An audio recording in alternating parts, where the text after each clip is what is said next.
Bonjour, bienvenue à cette vidéo de révision sur la notion d'environnement ainsi que sur les règles d'évaluation dans R. Il s'agit d'un bout de matière plus difficile, certainement plus théorique, mais qui joue un rôle néanmoins très important lorsqu'on veut devenir plus efficace en programmation avec R. Les notions d'environnement et de portée lexicale au cœur du chapitre sont beaucoup plus simples que ça peut en avoir l'air. Je vais essayer de vous expliquer ça de manière la plus simple possible à l'aide d'un exemple. Alors regardons cet exemple d'une fonction qui élèverait un nombre au cube. La fonction est construite de la manière suivante, c'est qu'à l'intérieur, la fonction prend un argument x, et à l'intérieur de cette fonction, on calcule d'abord la valeur de x au carré, qu'on stocke dans une variable y. Ensuite, on définit une fonction g qui prend elle-même une valeur x en argument, et qui multiplie cette valeur x par y, qui devrait, on l'espère, contenir déjà x au carré. Donc, le résultat de l'application de la fonction devrait nous donner le cube d'une valeur, de l'argument. Effectivement, c'est ce qu'on voit qu'on obtient. Lorsqu'on appelle la fonction f avec un argument de 3, on obtient 27. On pourrait se demander si le fait de définir la fonction auxiliaire, g dans l'exemple précédent, à l'extérieur de la fonction ferait en sorte qu'on obtiendrait le même résultat. Alors, vous voyez ici à droite, j'ai maintenant une fonction h qui fait essentiellement le même calcul que f, un premier calcul de x au carré, qui appelle ensuite une fonction auxiliaire k, et cette fonction auxiliaire multiplie son argument par une valeur de y. Donc, il semble que ce soit exactement le même résultat. Alors, voyons voir si on appelle maintenant la fonction h avec un argument de 3. On voit que ça nous donne une erreur, que l'objet y est introuvable. Pourquoi? Pour comprendre en fait qu'est-ce qui se passe, c'est là qu'il faut connaître les notions d'environnement et de portée lexicale. On va essayer d'aller rapidement là-dessus. D'abord, l'environnement d'une fonction, ce qu'il faut voir, c'est que c'est essentiellement une espèce de bagage que traîne une fonction dès lors qu'elle est définie. Donc, autrement dit, quand on définit une fonction dans R, il y a un environnement qui capture tous les objets qui existent dans l'espace dans lequel on est en train de définir la fonction. Et ça, la fonction traîne toujours cet environnement avec elle. Premier élément, donc l'environnement d'une fonction. Vous avez un exemple ici, donc avec les exemples qu'on a montrés précédemment, les fonctions f, h, k qui sont définies dans l'espace de travail, leur environnement repose sur l'environnement global. Par contre, l'environnement de la fonction g, lui, va dépendre de l'environnement de la fonction f, qui est lui-même l'environnement global, puisque la fonction g est définie à l'intérieur de f. On a ensuite l'environnement d'évaluation. Sans rentrer trop dans les détails, disons simplement que lorsqu'on fait un appel de fonction, il y a un autre environnement qui est créé. Cet environnement dépend de l'environnement de la fonction, mais il contient également tous les arguments de la fonction. Ce que ça va permettre de faire, c'est d'isoler les arguments d'une fonction des variables qui pourraient exister au moment où on fait l'appel de fonction. Mais avant de mieux comprendre un petit peu comment tout ça fonctionne, on va d'abord regarder quelles sont les règles de ce qu'on appelle la portée lexicale de R. Donc, le modèle de portée lexicale de R sert à définir la visibilité d'un symbole, ou si vous préférez, d'une variable ou d'un objet, par sa position dans l'arbre des environnements d'évaluation. Alors, les règles de portée lexicale de R sont très simples. Dans un appel de fonction, R va d'abord regarder si l'objet existe à l'intérieur de la fonction. Et par un objet qui existe à l'intérieur de la fonction, j'inclus les arguments de la fonction. Si l'objet n'existe pas, R va aller voir dans l'environnement englobant de cet appel de fonction. Et si l'objet n'existe pas à cet endroit-là, il va aller voir dans l'environnement englobant de cet environnement englobant, et ainsi de suite, jusqu'à atteindre l'environnement global. Et si toujours dans cet environnement global, l'objet n'est pas trouvé, R va même continuer à chercher dans tous les pactages qui sont chargés dans la session de travail. Et si l'objet n'est toujours pas trouvé dans tous les pactages chargés dans la session de travail, R va ensuite aller chercher dans un environnement vide. Et évidemment, il n'y a rien qui est à trouver dans un environnement vide et la recherche échoue. Voyons voir comment tout ça fonctionne à l'aide dans notre exemple précédent.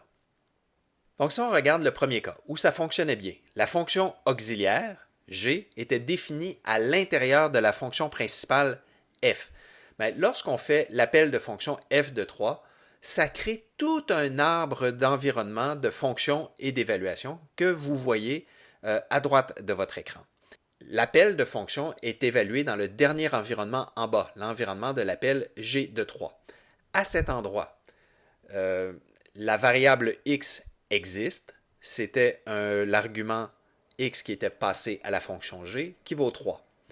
Et là, si on regarde la fonction g, ce qu'elle fait, c'est qu'elle calcule le produit de son argument avec un élément y. Mais cet élément y n'existe pas dans l'environnement d'évaluation de G de 3. Alors, selon les règles de portée lexicale de R, ce que l'interpréteur va faire, c'est qu'il va aller voir dans l'environnement englobant de l'environnement d'évaluation, en l'occurrence ici l'environnement de la fonction G, qui s'avère contenir déjà une valeur de y qui était le carré de x, l'argument qui avait été passé à la fonction f. Le produit peut donc s'effectuer. On a la valeur de x, on a une valeur de y, le produit s'effectue et on obtient notre réponse. Dans le cas par contre où la fonction auxiliaire est définie non pas à l'intérieur de la fonction principale, mais plutôt dans l'espace de travail, notre arbre d'environnement de fonction et d'environnement d'évaluation est comme ce qu'on trouve à droite. Donc, on a un environnement d'évaluation pour l'appel de la fonction h évalué à 3 et cet appel de la fonction h crée un appel à la fonction k, aussi avec un argument de 3. Donc, dans l'environnement de la fonction h, x et y existent. C'est les mêmes valeurs qu'on obtenait dans l'exemple précédent. Par contre, lorsqu'on fait un appel à la fonction k, ben, ça crée un environnement d'évaluation pour k, k de 3, le dernier environnement à droite. La valeur de x existe, c'était l'argument de la fonction k, mais par contre, à l'intérieur de k, la variable y n'existe pas. Qu'est-ce que fait l'évaluateur, ou l'interpréteur plutôt? Ben, toujours, en vertu des règles de portée lexicale de R, il va aller voir s'il y a une valeur de y dans l'environnement englobant de l'environnement d'évaluation de la fonction k. Or, cet environnement englobant, si on suit les flèches, c'est l'environnement global, dans lequel il n'y a pas de valeur y.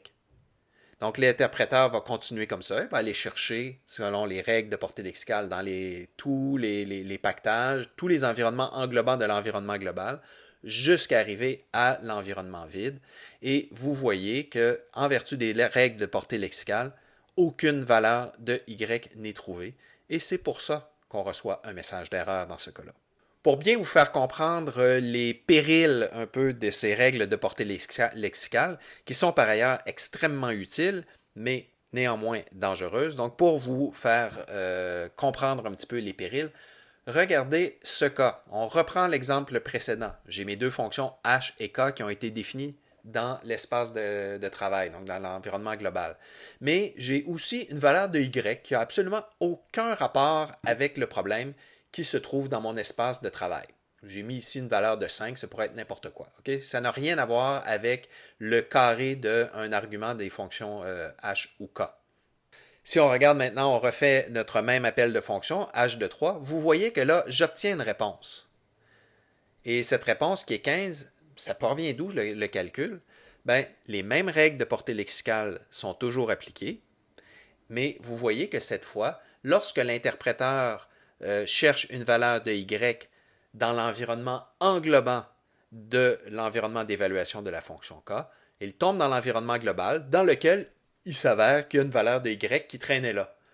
L'interpréteur ne se pose pas de questions, prend cette valeur, effectue le calcul, et ce n'est pas du tout ce à quoi on pourrait s'attendre.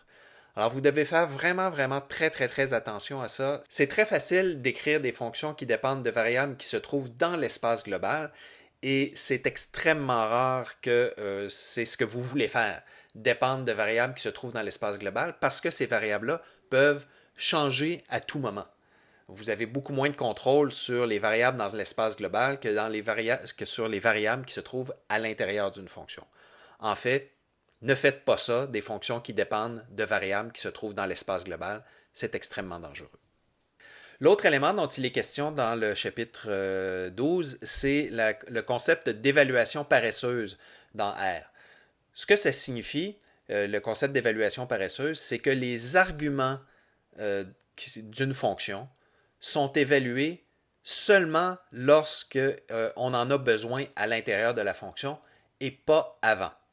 Je vais surtout attirer votre attention sur l'exemple qui se trouve sur la droite où j'ai défini une fonction qui a deux arguments, x et y, et la valeur par défaut de l'argument y, vous voyez, est z au carré. Si on lit juste ça comme ça, on pourrait vraiment se demander, mais qu'est-ce que c'est ça, cette idée que la valeur par défaut d'un argument est donnée en fonction d'une variable qui n'est pas un argument de la fonction et qu'on ne sait pas trop si elle va exister ou pas.